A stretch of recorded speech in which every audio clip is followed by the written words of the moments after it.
박정호의 손에 잡히는 경제 플러스.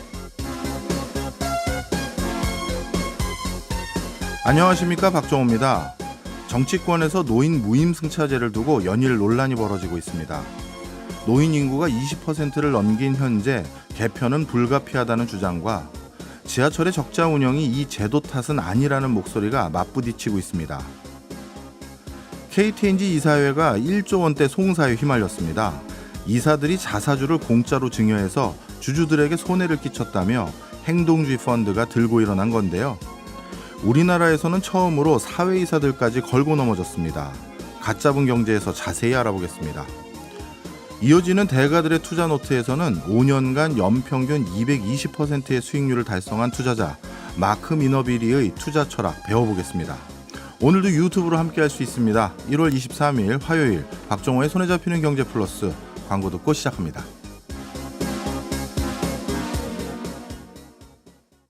오늘 막 들어온 경제 뉴스를 따끈따끈하게 전해드리는 갓잡은 경제 시간입니다. 오늘은 이데일리의 신수정 기자, 한국경제TV의 신인규 기자 두 분과 함께합니다. 어서 오세요. 안녕하세요. 안녕하세요. 예, 오늘은 첫 소식은 두 분 중에 어느 분인가요? 우리 신 기자가 두 명이니까 예, 저럴 것 같아요. 예. 알겠습니다. 요즘 가장 정치권에서 뜨거운 이슈로 만들어버린 사건이 하나 있더라고요. 바로 노인 무임승차제. 네. 이걸 이제 폐지하자라는 이제 그런 것들을 뭐랄까요? 이슈한 어떤 정치인이 한 분 계시던데 어떤 관점에서 풀어봐야 되는지 한번 짚어주시죠. 네.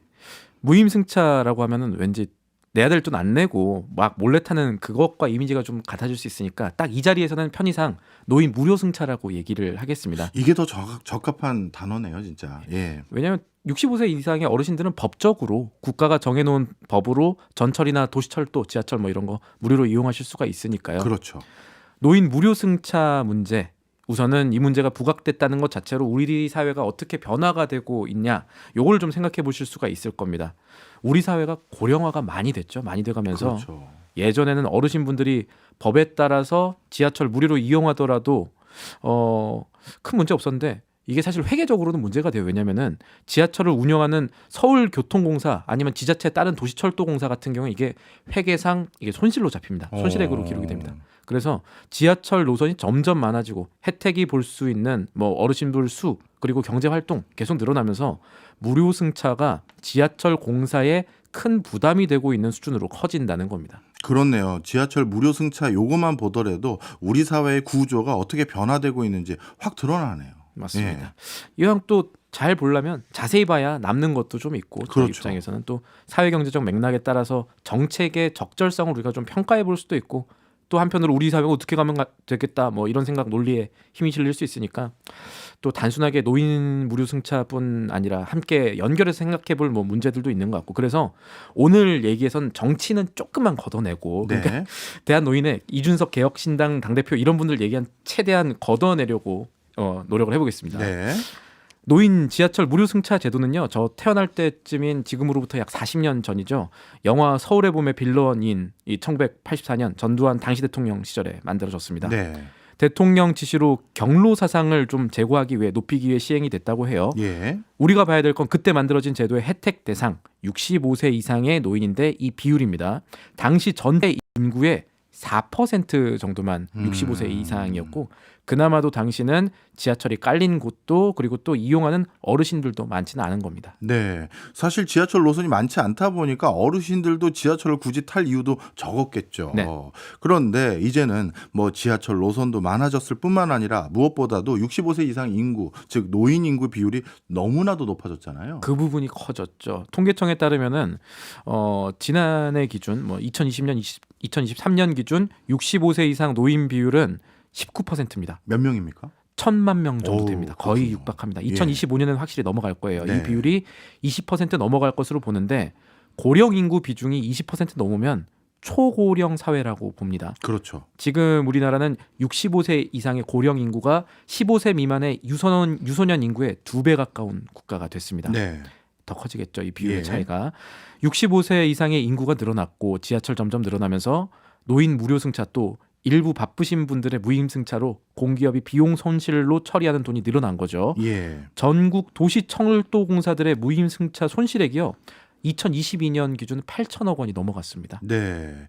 이 무임승차 손실액 8천억 원을 전부 어른들의 무료 승차라고 우리가 그렇게 이해하면 됩니까? 아니면 예를 들어서 생각보다 지하철 그 카드 안 찍고 몰래 타는 사람 숫자가 생각보다 많다든가 이렇지 않아요? 생각보다 몰래 찍는 분들도 계시지만 사실은 큰 틀에서는 이 어르신분들의 무료 승차 비중이 좀 있을 겁니다. 그러니까 서울 지하철 1호선에서 8호선까지를 관리하는 서울교통공사가 네. 2022년에 한 해 3천억 원 정도 노인 무료 승차로 인한 손실금으로 쌓인다고 추산을 했거든요. 예. 부산이라든가 다른 도시철도공사의 그 노인만큼은 다 빼더라도. 예. 그리고 서울 지하철이 1995년에 찾아보니까 노인 무료 승차로 인한 손실금을 정부가 좀 국비로 보전을 해주세요. 세금으로 보전해주세요. 이렇게 한 적이 있었는데 예.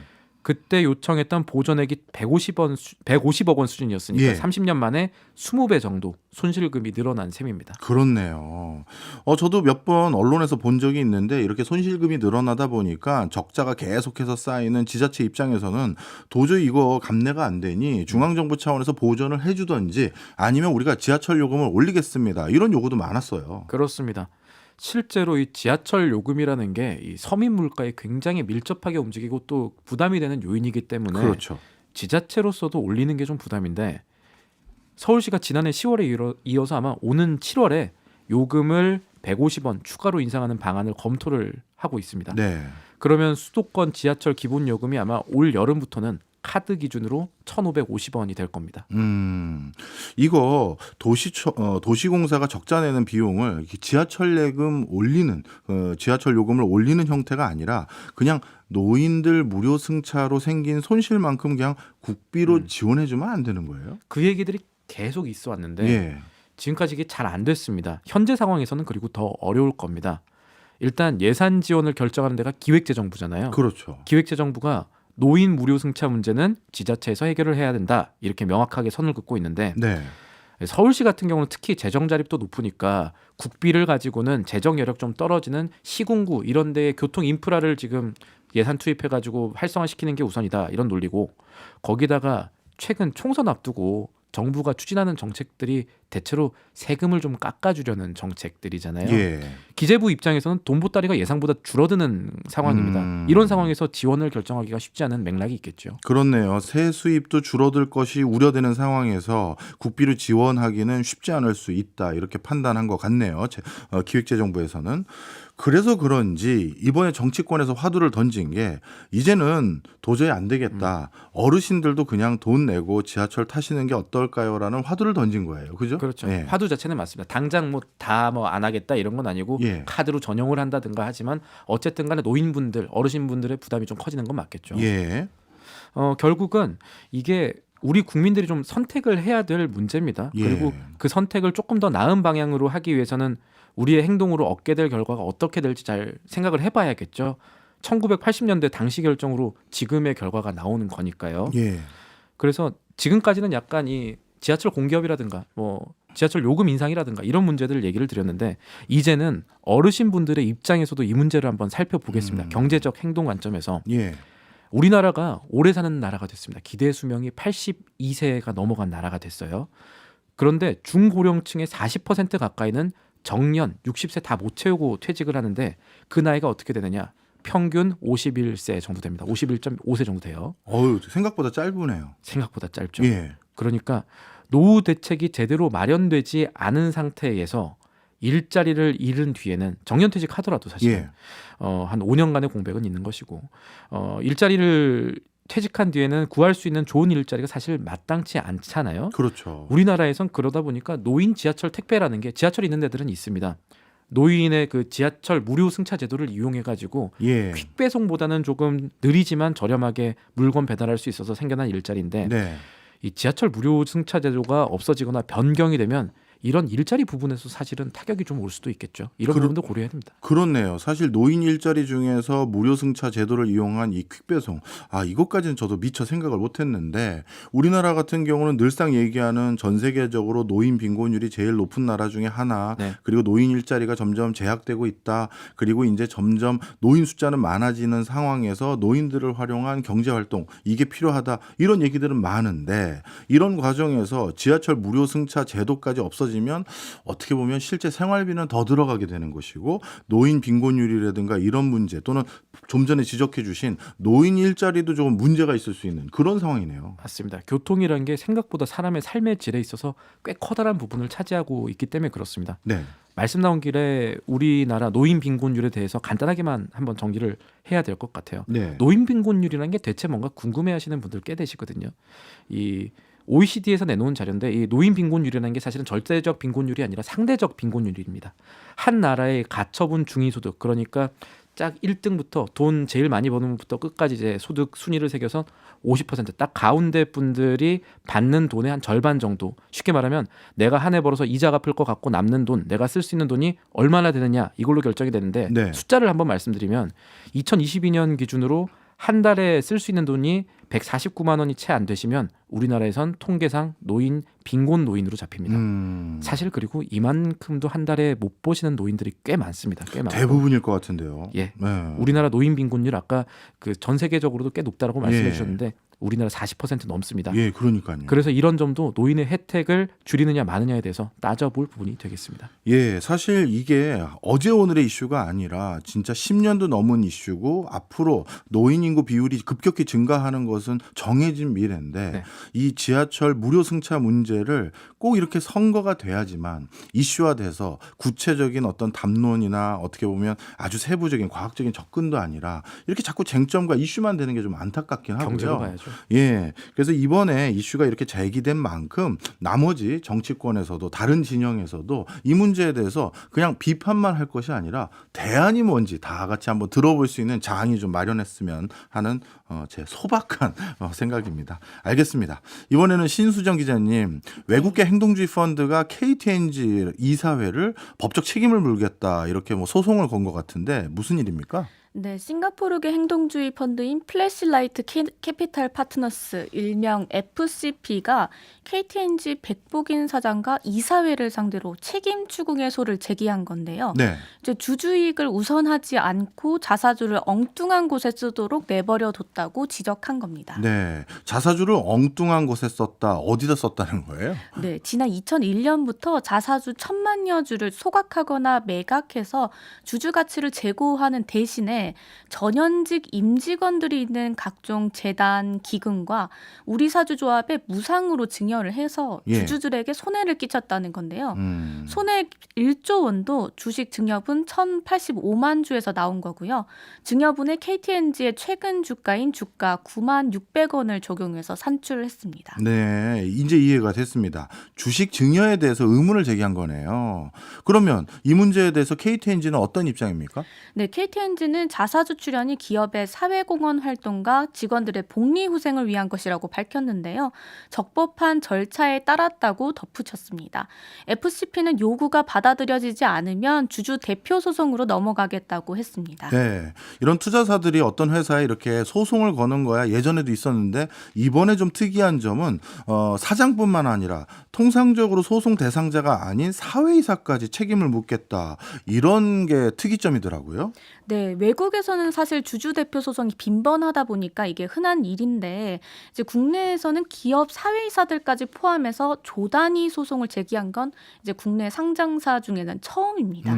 이제 앞서 다른 행동주의 펀드인 쉰들러가 현대 엘리베이터 소송과 KT 소액주주 연대 소송을 걸었을 때도 모두 대표이사에 한정을 했었습니다. 네, 그러니까요. 통상적으로 대표이사에게 책임을 묻는 게 통상적인데 특히 이번에는 왜 사회이사까지 포함된 거예요? 특별한 이유가 있습니까? 네, KTNG 전현직 임직원이 몸담은 재단에 무상증여한다고 결정을 한 것이 이사회 결의로 이루어졌기 때문인데요.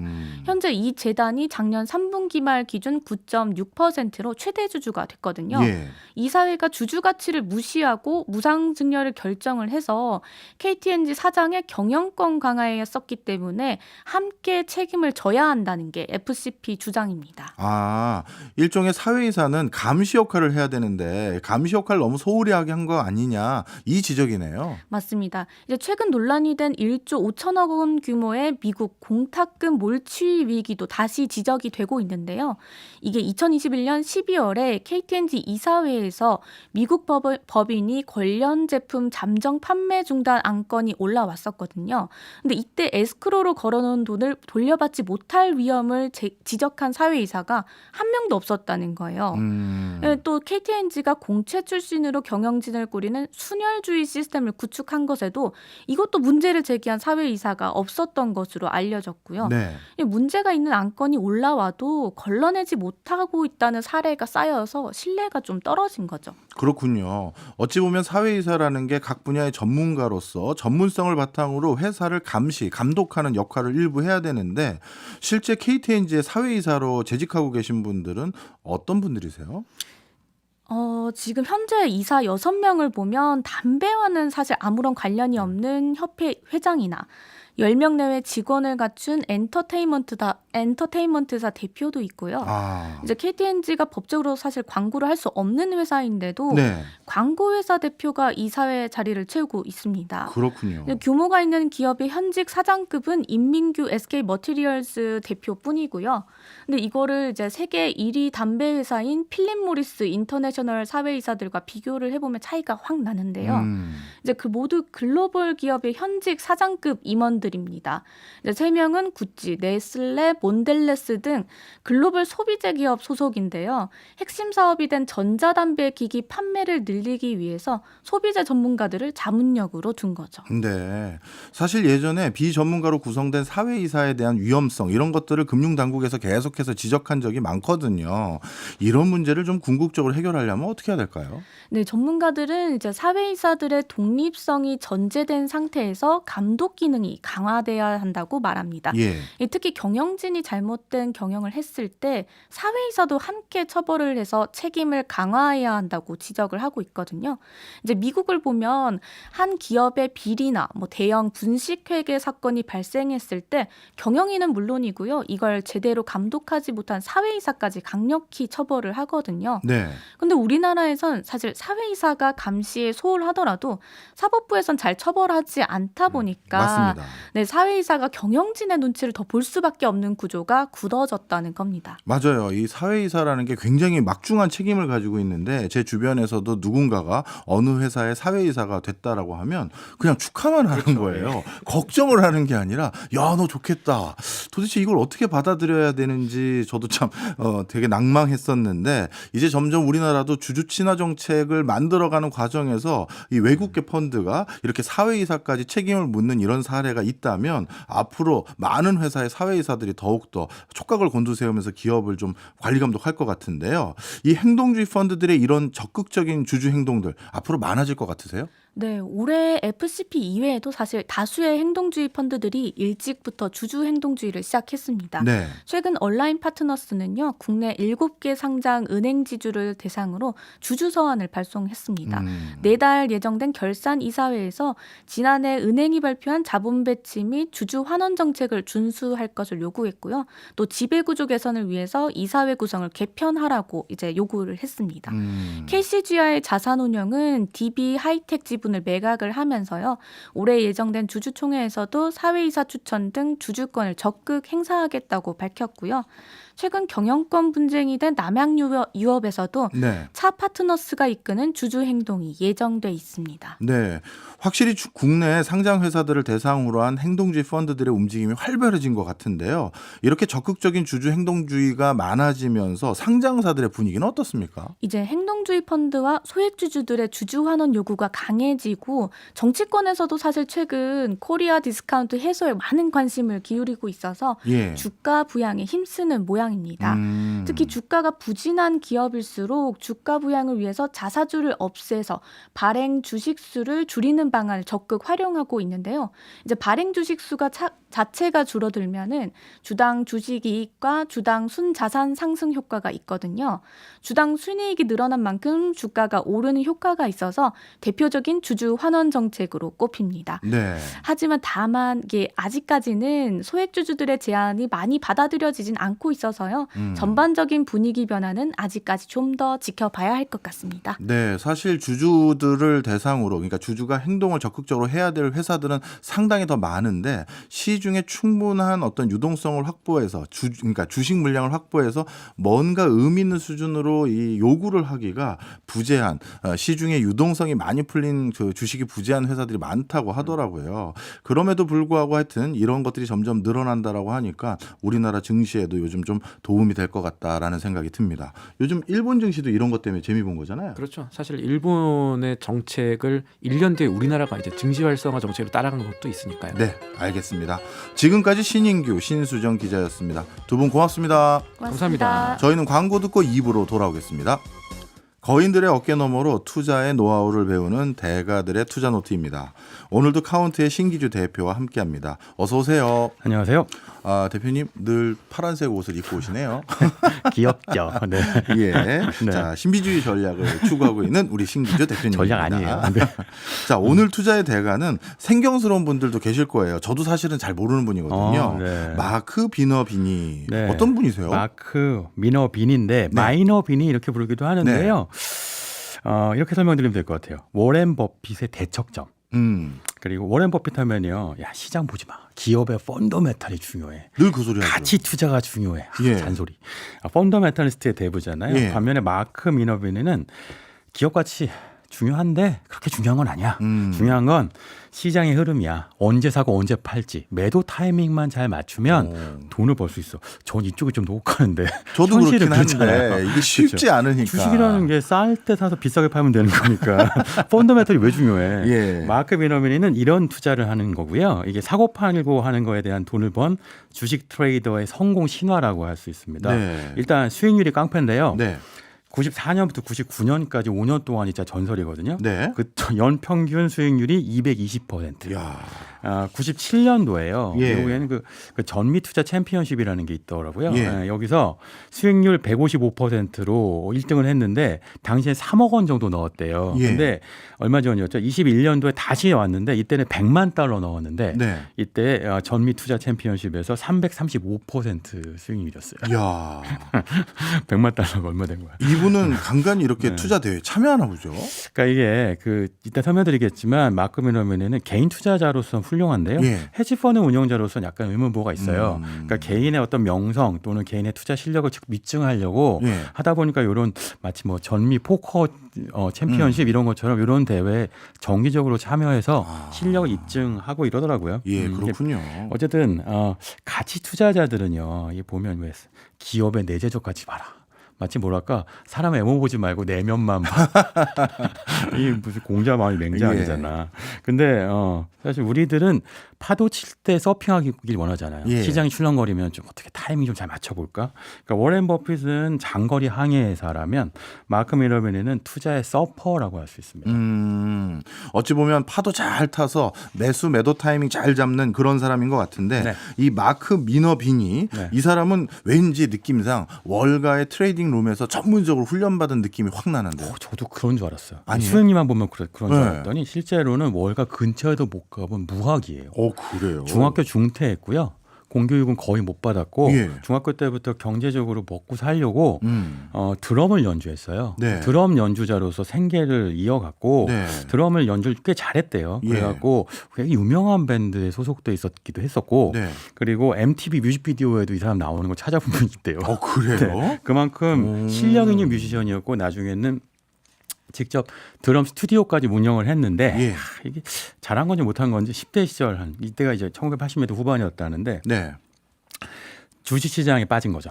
드럼 치는 것보다 시장을 치는 게 낫겠다. 시장에서 나를 부르는 북소리가 들려. 그래갖고 드럼 스튜디오를 팔아갖고 몰빵 투자를 했는데 네. 망한 거죠. 처음부터 잘한 건 아니군요. 네, 어디에 투자를 했냐면요. 당시에 에이즈 치료제 주식, 그러니까 요즘 치면 바이오 주식에 투자를 했는데 네. 내가 모르는 주식이었던 거예요.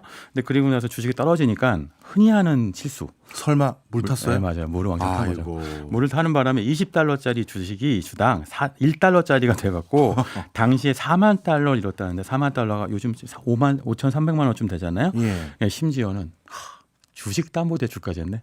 와. 할 거 다 해갖고요. 20대 초반에 완전 싹 날렸다고 하더라고요. 이분 투자 성향을 딱 보니까 증조부 중에서 한국계가 있었던 게 아닌가 생각들 정도로 굉장히 공격적이신데 자 쫄딱 망했는데 그럼 뭐 이분 어떻게 됐어요 그 뒤로? 그 다음에요. 일단 마커 베너민이가요. 펑펑 울었대요. 진짜 펑펑 울고 그리고 나서 주식시장을 떠난 게 아니라 예. 억울하다 생각하며 재도전을 한 거예요. 네. 일단 그러면서 왜 내가 실패했는지 곱씹어 봤다는 거예요. 일단 시장에서 성공한 투자자들 관련된 책 다 읽고 네. 그리고 이제 송영재의 그 투자의 대가 노트 듣고 네. 그리고 책 다 읽고 어떻게 투자하는지를 이제 배운 거죠. 예. 그러면서 이런 얘기를 하나 하는데 인생에서 문장 하나도 인생을 바꿀 수 있다. 이때 읽은 책 중에 하나 이 문장이 이런 거였다고 하는데 성공의 열매는 직접 기록하고 스스로 생각하고 자신만의 결론에 도달하는 데 들인 정직하고 진지한 노력에 정비례한다. 사실 투자라고 하는 게 남 얘기 듣고 투자하는 경우 많잖아요. 그렇죠. 근데 이걸 듣고 내가 나 스스로 선택하고 공부하지 않았고 남한테 들은 얘기 갖고 바이오주 투자했구나. 그래서 망했구나라고 생각한 거예요. 또 하나는 뭐냐면요. 이 양반은 무학이잖아요. 네. 그러니까 기본적으로 자신이 시장을 이길 수 있을 만큼 똑똑하다고 생각하지 않아요. 네. 저는 이게 이분이 성공한 비결이라고 생각되는데 예. 시장은 절대 틀리지 않는다. 예. 금방 받아들이고요. 네. 두 번째는 원금보다도 언제 팔아갖고 이익을 보호하는 게 중요하다. 흔히 많이 하는 조언인데 왜 우리 그런 실수 많이 하잖아요. 주식이 올라 안 예. 팔아요. 예. 왜? 그 주식 오르는 거 만끽하니까. 예. 인마의 포켓. 내 주식이 돈으로 현금화될 때 이 수익이 생기는 건데 그걸 놓치죠.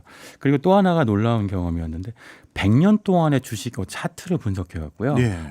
패턴이 비슷하다라는 깨달음을 얻는 거예요. 오. 물론 어떤 이제 펀더멘탈리스트들은 과거의 역사의 패턴은 반복되지 않는다고 조언하기도 하는데 네. 마크 미너베니는 반복된다고 얘기합니다. 흔히 말해서 차트 보고 투자하는 차티스트다 이렇게 맞아요. 봐도 되네요. 네, 차티스트예요. 그리고 나서 10년 동안요, 요거 갖고 계좌 여러 개로 여러 전략을 갖고 투자를 했더니 네. 이제 자신만의 어떤 이제 그 투자 내공이 생긴 거죠. 남다른 방법이 생겼군요. 그 다음에 계좌를 하나로 딱 모아요. 예. 전략 하나 세웠어. 예. 그 계좌 하나 갖고 예. 밀어붙이기 시작한 게 94년이었고요. 그때부터 5년 동안 말씀드린 것처럼 연평균 220% 수익이 났고 심지어 이제 아까 말씀드린 것처럼 전미 투자 선수권 대회에서 우승하고 5년 동안 가장 낮은 수익률이었던 때가 128%였대요.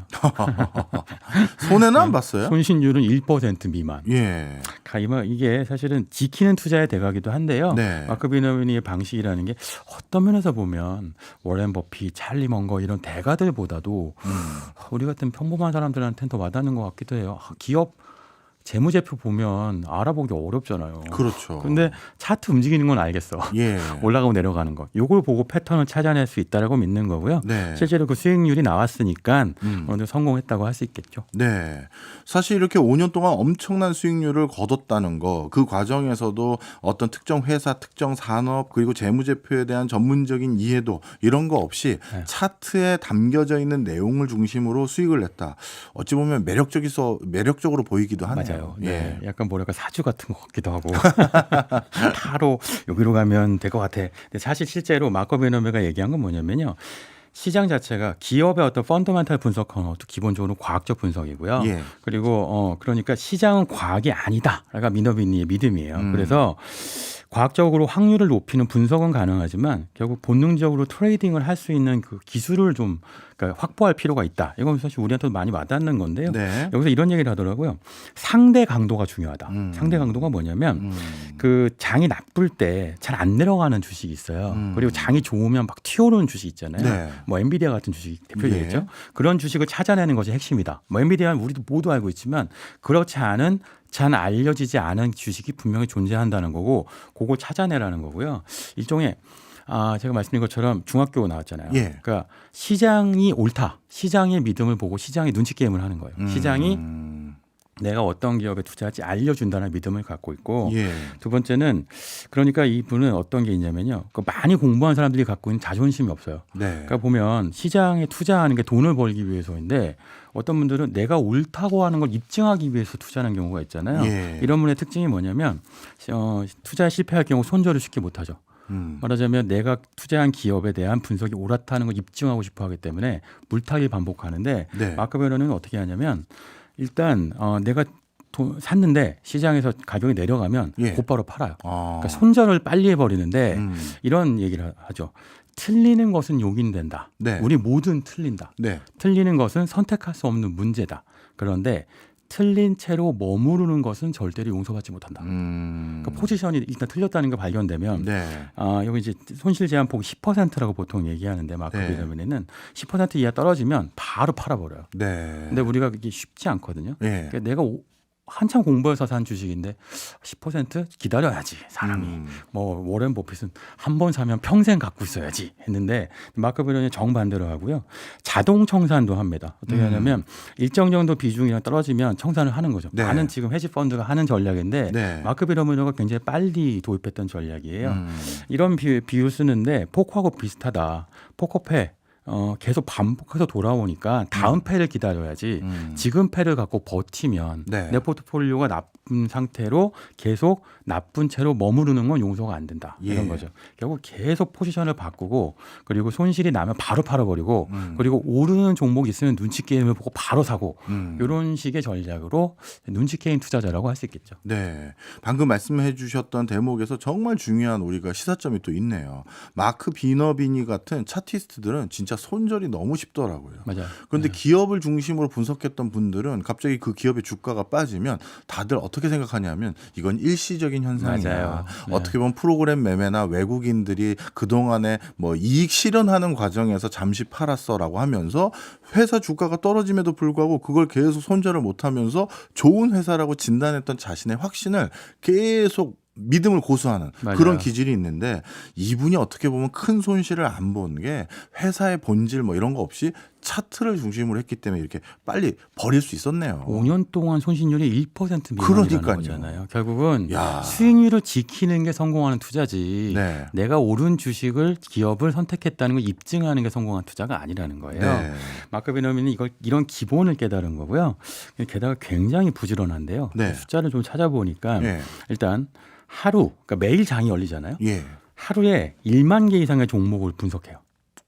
혼자서요? 그러니까 뭐 당연히 이제 팀이 있고 컴퓨터도 아, 있는데 컴퓨터. 요즘 생성 AI도 있잖아요. 네. 이걸 분석해요. 그래갖고 이제 말하자면 어떤 중요한 주식 그 주가 흐름의 변동이 있는 기업이 있으면 네. 이걸 갖고 한 800개 종목을 줄입니다. 만 개에서 후보군을 800개로 그렇죠. 줄이는군요. 그 다음에 800개 중에서 차트 분석해서 40개로 이제 압축을 해요. 네. 그리고 이렇게 한 다음에 이런 40개 종목은 펀더멘탈을 분석해요. 이 네. 기업 어떤가? 그리고 나서 그 다음에 단자리 숫자로 줄인 다음에 요거 갖고요.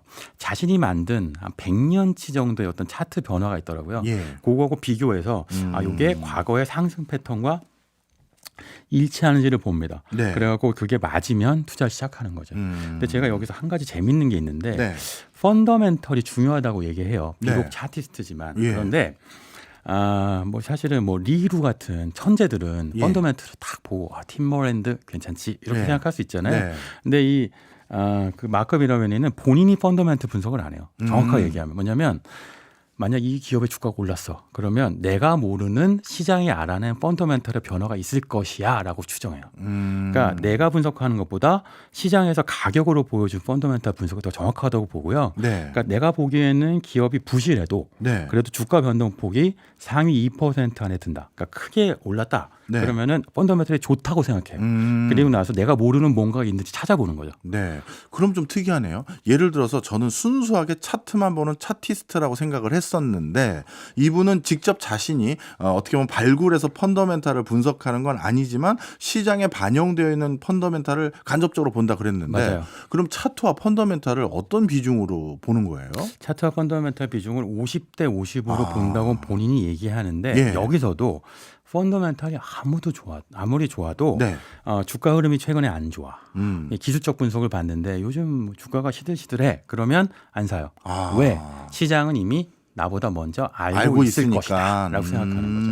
그러니까 이제 마크 비디민의 태도는 시장은 나보다 혼자 똑똑해. 네. 그러니까 나는 시장을 쫓아가면 되는 것이야라고 음. 생각하는 거죠. 네. 시장을 이기는 투자자들도 있잖아요. 예. 아주 소수지만 예. 마크 비디민은 그보다는 시장이 가르쳐 주는 대로 가야 합니다. 예를 들면 아까 잠깐 얘기했지만 시장에서 가장 빨리 알려주는 거 주가가 떨어져? 예. 그거는 뭔가 문제가 있다는 거예요. 그럼 팔아야 돼요. 예. 근데 우리는 주가가 떨어지면 아까 말씀하신 것처럼 뭔가 이유가 있겠지라고 생각한다는 거죠. 예. 시장이 알려주는 인디케이터, 이 변화를 무시하는 경향이 있는데 시장 앞에서 겸손해야 된다고 하는 거고요. 네. 그래서 나오는 징크스도 있어요. 뭐냐면 일단 매매를 해요. 네. 주식을. 근데 안 올라. 그럼 네. 바로 팔아요. 아. 그러니까 잘 되는 주식은 예. 살 때부터 오르더라는 거예요. 네. 그러니까 일단 이기는 매매는 처음부터 잘 풀린다. 음. 그리고 두 번째는 손실 제한을 하면 기회비용 손실도 줄어든다. 네. 이 돈 빨리 팔아갖고 다른 예. 데 넣으면 되니까. 예. 그러니까 결국은 가능한 빨리 시장에 맞춰갖고 보조로 움직이는 게 필요하게 되고 네. 매우 부지런하게 되는 거죠. 네. 그런데 통상적으로 이 차티스트들은 자신의 돈 말고 남의 돈을 잘 쓰지 못하더라고요. 투자하지 못하더라고요. 왜냐하면 외부의 다른 사람이 누군가에게 내 돈 좀 투자해 주십시오라고 돈을 맡겼는데 네. 그 사람이 여기다 왜 넣습니까? 이 회사 왜 투자했습니까? 라고 물어봤는데 차트가 그래서요. 그럼 너무 허망하잖아요. 이 회사의 본질 가치가 어떻고 기업 환경이 어떻고 이 장황한 흔히 말해서 썰을 좀 풀어야 되는데 이 사람은 그래서 자기 돈만 투자한 거죠?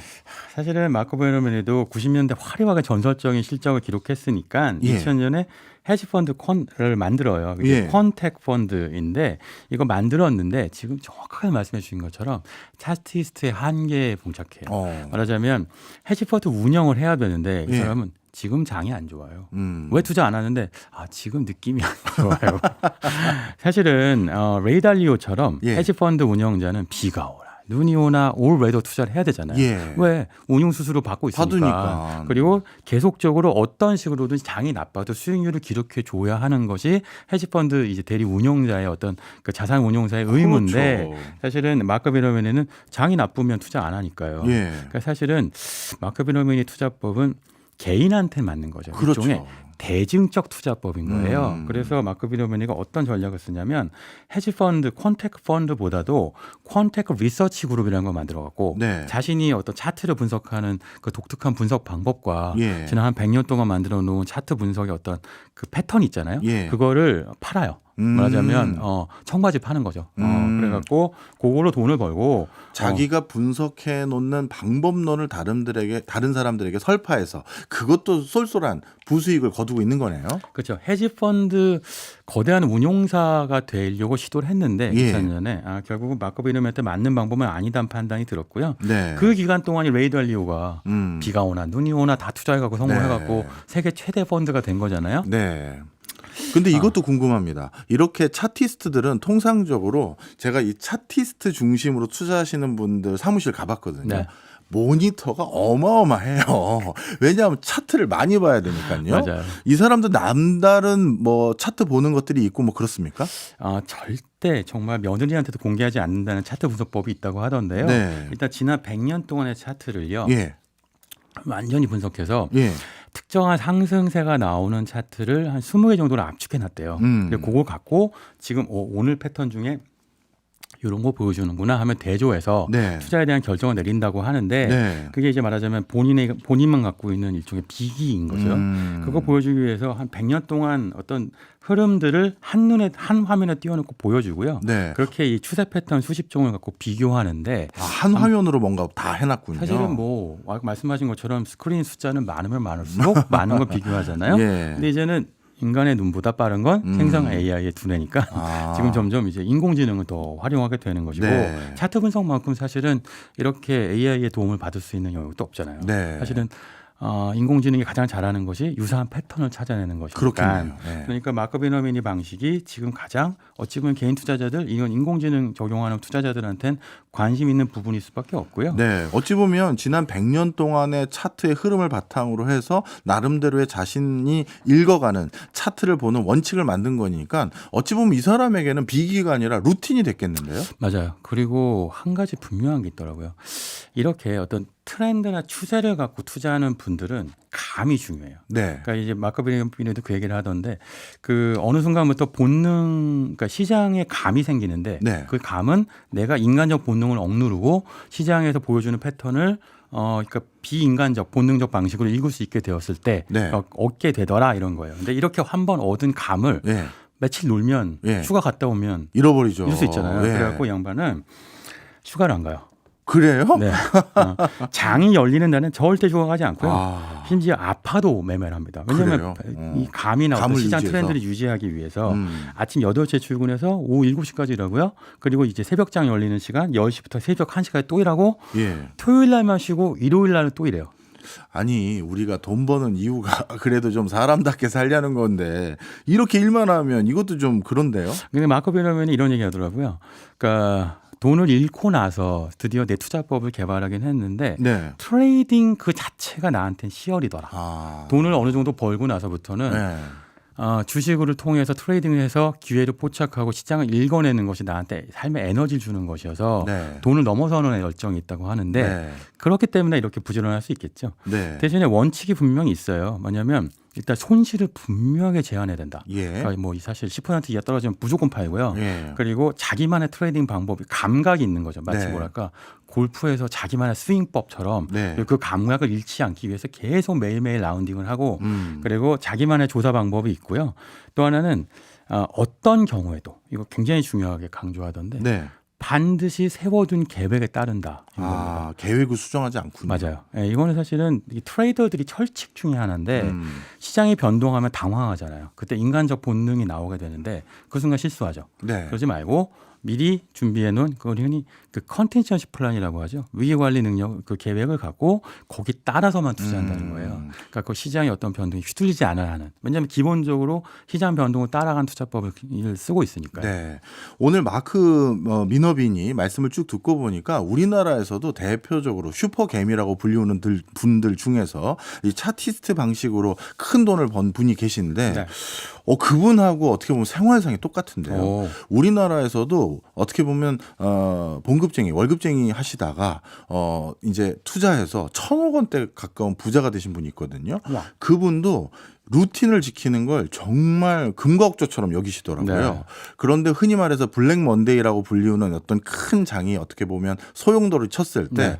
그때 본인이 평정심을 처음으로 잃었대요. 그래서 제가 그분에게 이렇게 여쭤봤죠. 그래서 그날은 약주 한 잔 제대로 즐기셨습니까? 했더니 네. 하시는 말씀이 그때는 도저히 그냥 집에 들어갈 수가 없어서 네. 제일 친한 고등학교 친구 불러서 탁구 치고 집에 갔다고 하시더라고요.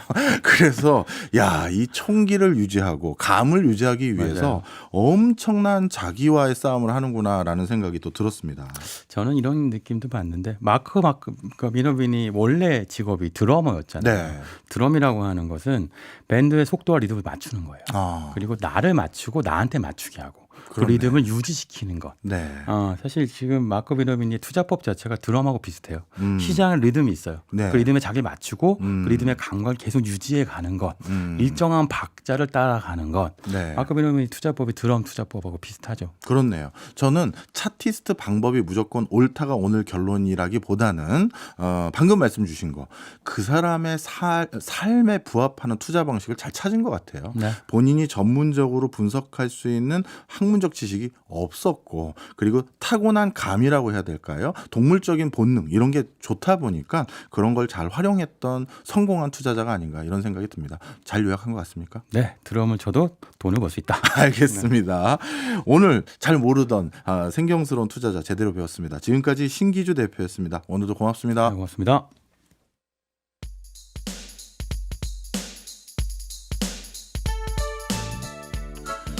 오늘 끝곡은 김건모의 잠 못 드는 밤 비는 내리고로 선곡해 봤습니다. 오늘 너무 추워가지고 이거 뭐 으실으실해서 잠 못 잘까 싶어 한번 선곡해 봤습니다. 저는 내일 같은 시간 8시 5분에 또 찾아뵙겠습니다. 유튜브도 많이 사랑해 주셔서 감사합니다. 고맙습니다.